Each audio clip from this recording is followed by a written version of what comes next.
భారతదేశానికి number 1 top trading partners లో America అయితే ఉంది. సో ఎందుకంటే రెండు దేశాలకి వాణిజ్యం ఇంపోర్ట్స్ అండ్ ఎక్స్పోర్ట్స్ కలిపి ఇంచుమించుగా $130 బిలియన్ అంటే 11 లక్షల కోట్లు దాటి, అందులోని లార్జెస్ట్ ట్రేడ్ డెఫిసిట్ అమెరికాతోనే ఉంది. అంటే భారతదేశం అమెరికాకి ఎక్స్పోర్ట్ చేసేదానికంటే భారతదేశానికి అమెరికా నుంచి వచ్చే ఇంపోర్ట్స్ తక్కువ కాబట్టి $35 బిలియన్ ట్రేడ్ డెఫిసిట్ ఉంది. కాబట్టి భారతదేశం అండ్ అమెరికా, మోదీ గారు ట్రంప్ గారు కలవడం చాలా ముఖ్యమైన మీటింగ్ ఈ 2 రోజులు.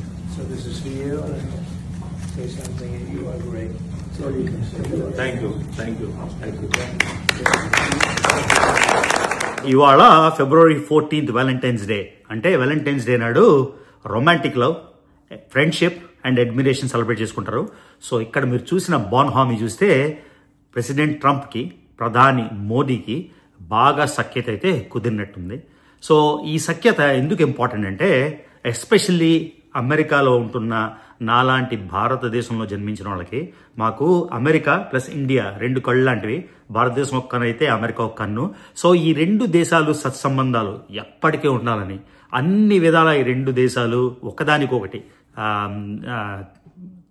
తోడుగా ఉంటారని ఆశించే వాళ్ళలో మొట్టమొదటిగా ఉండేది నాలాంటి అమెరికాలో స్థిరపడ్డ ఇండియన్స్. కాబట్టి వీళ్ళిద్దరూ బాన్హామీ చాలా బ్రహ్మాండంగా ఉంది.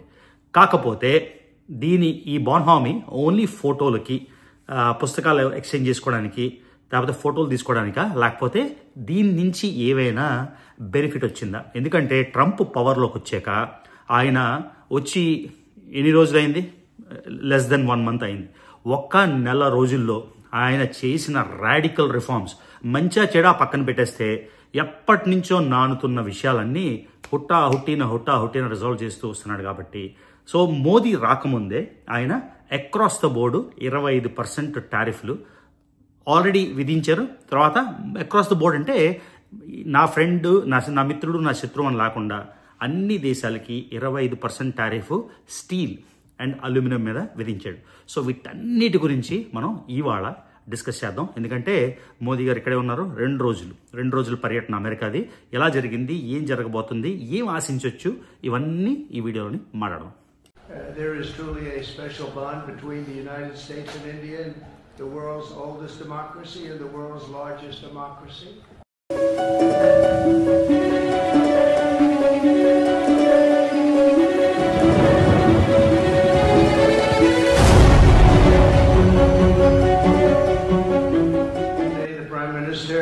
And I are announcing a framework to strengthen those ties even further economically, and the U.S.-India Compact for the 21st century is a historic initiative that will deepen every aspect of our partnership and our friendship. మీకు ప్రతి geo politics వీడియోలో నేను ఎప్పుడు చెప్తుంటాను ఏంటంటే for a country national interest is paramount అని.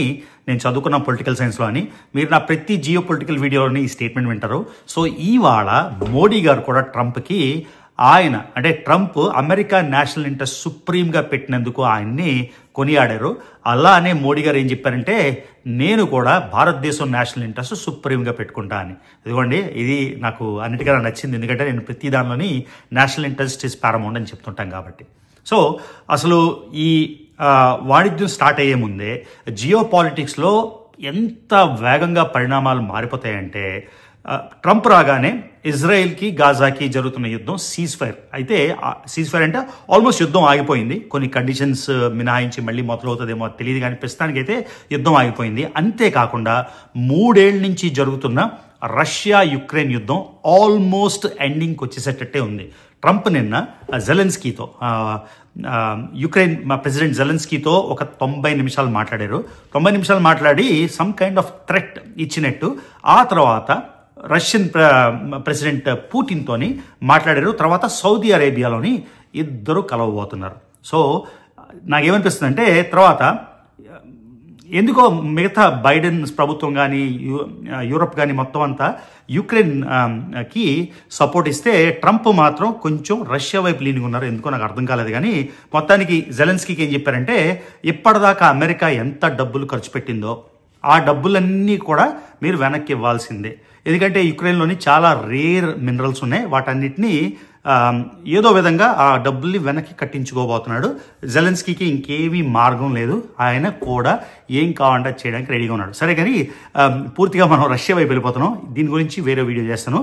So అలా ఎంత ఫాస్ట్గా పరిణామాలు మారిపోతున్నాయి తరుణంలోని అమెరికా భారతదేశానికి ఒక రెస్పెక్ట్ ఇచ్చింది. ఏంటంటే ట్రంప్ 2.0లో ఇంకా 4 రోజులు కూడా కాలేదు, ట్రంప్ వీరావేశంతో హుటాహుటిన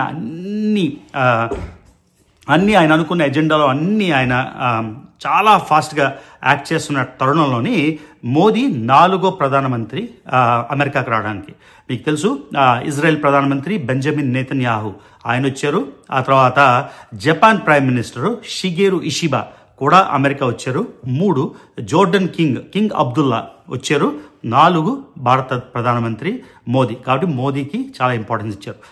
బెంజమిన్ నెతన్యాహు అండ్ అబ్దుల్లా చాలా కీలకం, ఎందుకంటే ఆ గాజాలోని ట్రంప్ ప్లాన్కి ఇద్దరు కూడా కీలకం. కాబట్టి వాళ్ళని మినహాయిస్తే ఓన్లీ జపాన్ ప్రైమ్ మినిస్టర్, తర్వాత భారతదేశ ప్రధాని. భారతదేశ ప్రధానికి ట్రంప్కి మంచి ర్యాపో ఉన్న, ఇంతకుముందు తెలుసు మీకు 5 ఏళ్ళ బ్యాక్ హౌడీ మోదీ అని ఒక పెద్ద ర్యాలీ హ్యూస్టన్లో ఇద్దరు కలిసి అటెండ్ అయ్యారు. ఆ తర్వాత నమస్తే మోదీ అని అహ్మదాబాద్లోని ఒక పెద్ద స్టేడియం ఇనాగ్రేట్ చేయడమే కాకుండా ఇంచుమించుగా ఎన్నో లక్షల మందితో క్రౌడ్తోని ఒక ర్యాలీ అయితే నిర్వహించారు. సో ఈ ఫ్రెండ్షిప్ అంతా ఒకవైపు, కానీ నేషనల్ ఇంట్రెస్ట్ ఒకవైపు. సో ఏ రోజైతే మోదీ వచ్చారో ఆ రోజే ట్రంప్ అక్రాస్ ద బోర్డ్, అంటే మిత్రుడు శత్రువు అని లేకుండా అన్ని దేశాలకి స్టీల్ అండ్ అల్యూమినియం మీద 25% టారిఫ్లు వేశారు. ఈ 25% టారిఫ్ వేయడం వల్ల ఇండియాకి చాలా పెద్ద దెబ్బ. ఎందుకంటే ఇండియా ఎక్స్పోర్ట్ చేసే steel and aluminium related products అన్నీ ఇప్పుడు అమెరికాలోని 25% ఎక్కువ ఖరీదైపోతాయి. కాబట్టి లోకల్ స్టీల్ మార్కెట్స్తోని ఇండియా కంపీట్ చేయాల్సి వస్తుంది. కాబట్టి ఇది ఇండియాకి దెబ్బ. సో ఇది ముందే ఇండియా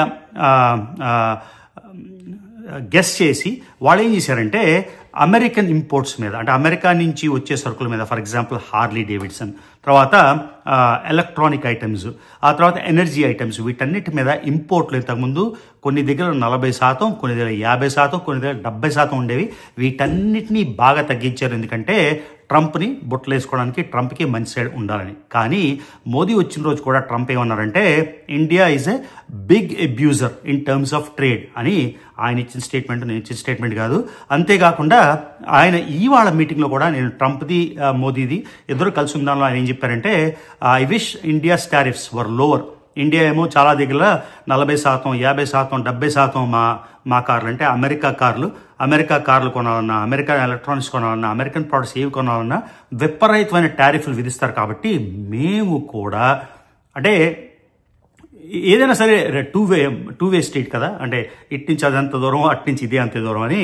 సో ఇండియా ఎలాగైతే టారిఫ్లు విధిస్తారో మేము కూడా అలానే టారిఫ్లు విధించబోతున్నాం అని చెప్పారు.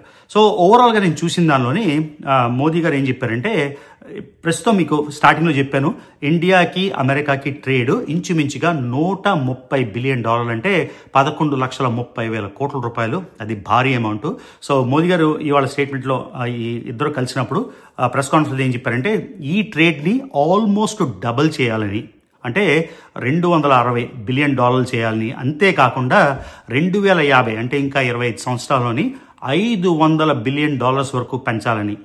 తర్వాత అమెరికా ఆల్రెడీ టాప్ ట్రేడింగ్ పార్ట్నర్స్లో ఉంది. మొత్తం ఇంపోర్ట్స్ అండ్ ఎక్స్పోర్ట్స్ కలిస్తే జీసీసీతోని, యూరోపియన్ యూనియన్తోని ఇంచుమించుగా సేమ్ లెవెల్లో ఉంది. సో ఇండియాకి అమెరికా నెంబర్ 1 ట్రేడింగ్ పార్ట్నర్ అవ్వాలని చెప్పారు. అంతేకాకుండా ట్రంప్ ఆయన ఇచ్చిన స్టేట్మెంట్ ఏం చెప్పారంటే ఇండియాకి అమెరికాకి ట్రేడ్ డెఫిసిట్ ఉంది ఇప్పుడు $35 బిలియన్. అంటే ఇండియా అమెరికాకి చేసే ఎగుమతుల కన్నా అమెరికా ఇండియాకి చేసే దిగుమతులు $35 బిలియన్ తక్కువ ఉన్నాయి. సో ఈ ట్రేడ్ డెఫిసిట్ తగ్గించడానికి India oil and natural gas, ఇప్పుడు India oil and natural gas చాలా దగ్గర కొనుక్కుంటుంది. So America oil and natural gas కొనుక్కుంటుంది అన్నట్టు మోదీ గారు అయితే చెప్పారు. కాకపోతే ఈ ట్రేడ్ టాక్స్ ఇంకా కంటిన్యూ అవుతాయి. మొత్తానికి ఇవన్నీ కొలిక్కి రాలేదు. అంటే ఇండియా టీం ఒకటి, అమెరికా టీం ఒకటి ట్రేడ్ టాక్స్ అయితే జరుపుతాయి అని ఇద్దరు ఒక అవగాహనకు వచ్చారు. అంతేకాకుండా అమెరికా ఇంతకుముందు F-35 స్టెల్త్ ఎయిర్క్రాఫ్ట్, ఇది డిఫెన్స్ పరంగా చాలా చాలా ప్రైజ్డ్ అమెరికన్ ప్రోడక్ట్. ఇక్కడ లాక్హీడ్ మార్టిన్లో చేస్తారు. అవి ఇప్పటివరకు అమ్మినట్లేదు, ఫ్రాన్స్ దగ్గర నుంచి ఎక్కడి నుంచో కొనుక్కుంటుంది. సో ఈ F-35 ప్లేన్స్ కూడా ఇండియాకి అమ్మడానికి అంటే అమెరికా మీద బడ్జెట్ అంటే మిలిటరీ స్పెండింగ్ ఇండియా చేయడానికి, ఎందుకంటే $35 బిలియన్ ఎక్కువ ఉంది కదా. సో ఆ $35 బిలియన్ సరిపడా ఆయిల్ అండ్ న్యాచురల్ గ్యాస్ కొనుక్కోవడం, అంతేకాకుండా F-35 మిలిటరీ స్పెండింగ్ పెంచడం. కాబట్టి ఆ ట్రేడ్ డెఫిసిట్ రివర్స్ అవ్వడానికి కూడా ఛాన్స్ ఉంది. సో మొత్తం అంతా విన్న తర్వాత ఇండియానే అమెరికాకి ఎక్కువ కన్సెషన్లు ఇచ్చింది, అమెరికా ఇండియాకి ఇచ్చిన కన్సెషన్లు కన్నా అని నాకు అనిపించింది. కాకపోతే ఇవాళ అయింది, ఇంకా మోర్ డీటెయిల్స్ రావాలి. ప్రస్తుతం దానికైతే మాత్రం ట్రంప్ అయితే ఎక్కడా తగ్గలేదు. భారతదేశమే అన్ని విధాల అమెరికాకి సపోర్టివ్గా ఉంది అని నాకు అనిపించింది. సో ఈ రెండే కాకుండా ఇద్దరికి మధ్యన ఇంపార్టెంట్ టాక్స్ ఏంటంటే ఇమిగ్రేషన్ గురించి. ఆల్రెడీ మీకు తెలుసు 104 మందిని డిపోర్ట్ చేశారు, ఇంకో 500 మంది రెడీగా ఉన్నారు. అంతేకాకుండా 18,000 మందిని అమెరికా డిపోర్ట్ చేయడానికి లిస్ట్ కూడా రెడీ చేసేసింది. ఇది కాక ఇంచుమించుగా 7,25,000 మంది ఇల్లీగల్ ఇమిగ్రెంట్స్ ఉన్నారు. వీటి మీద కూడా డిస్కషన్లు జరగబోతున్నాయి. అంతేకాకుండా H-1B అంటే లీగల్ ఇమిగ్రేషన్ గురించి ట్రంప్ ఇంకేమైనా ఎక్స్ట్రా కర్బ్స్ పెడతారా, ఇంకేమైనా అడ్డంకులు పెడతారా, లేకపోతే మామూలుగానే ఉంటుందా అన్న వాటి మీద డిస్కషన్ చేయాలి.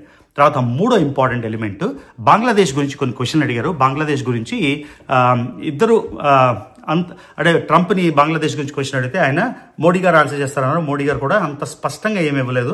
సో బంగ్లాదేశ్ గురించి పక్కకు పెట్టేసి చైనా గురించి కూడా కొన్ని క్వశ్చన్లు అయితే వచ్చాయి. సో చైనా పాత్ర కూడా చాలా ఇంపార్టెంట్.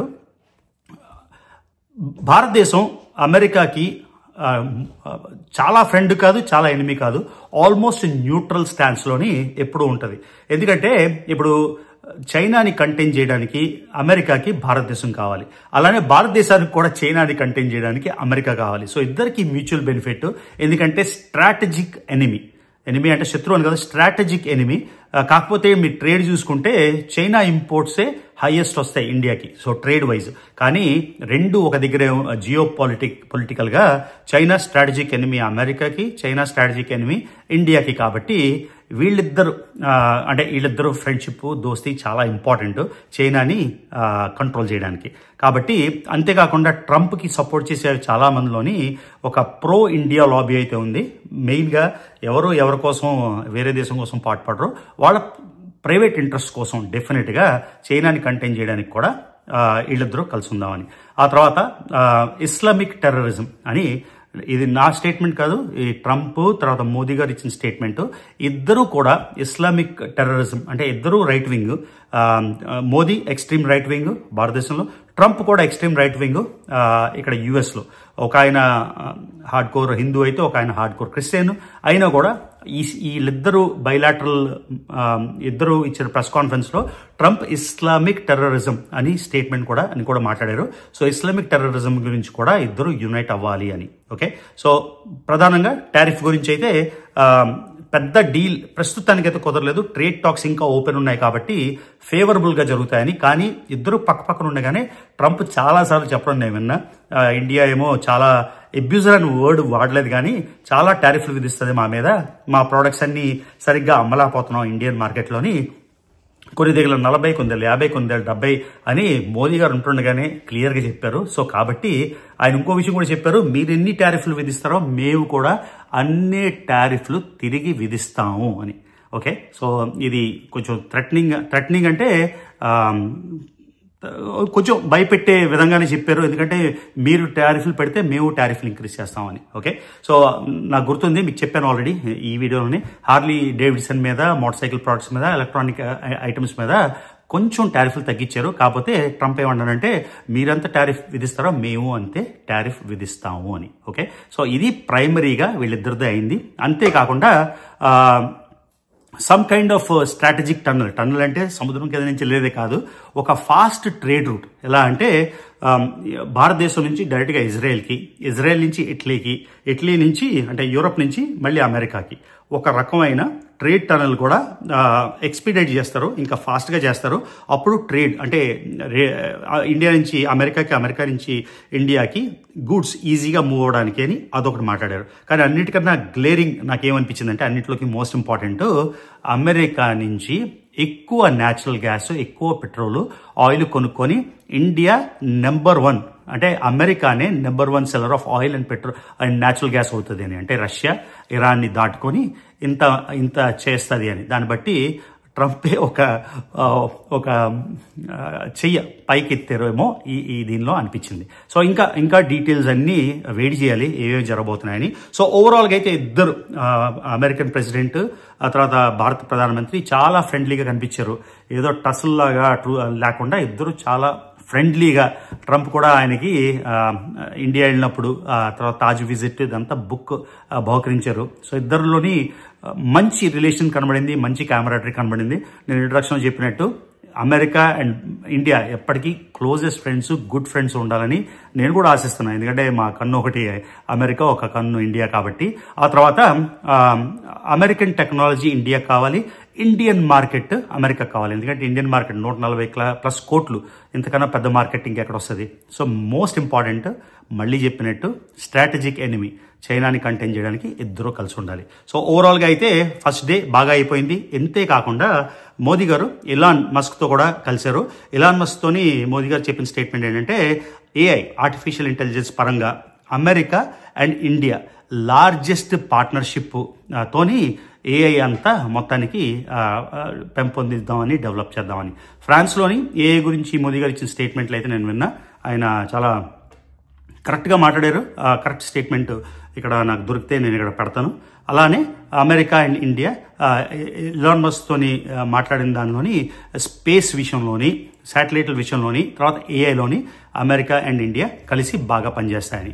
సో ఇంకా మోర్ ఇన్ఫర్మేషన్ వస్తే ఇంకా ఒక వీడియో చేస్తాను. కాకపోతే ఈ 25% టారిఫ్లు మాత్రం ఈ స్టీల్ అండ్ అల్యూమినియం మీద తగ్గించినట్టు ఎక్కడ నాకైతే కనబడలేదు. సో మీరేమనుకుంటున్నారు అమెరికా ఇండియా రిలేషన్షిప్ గురించి?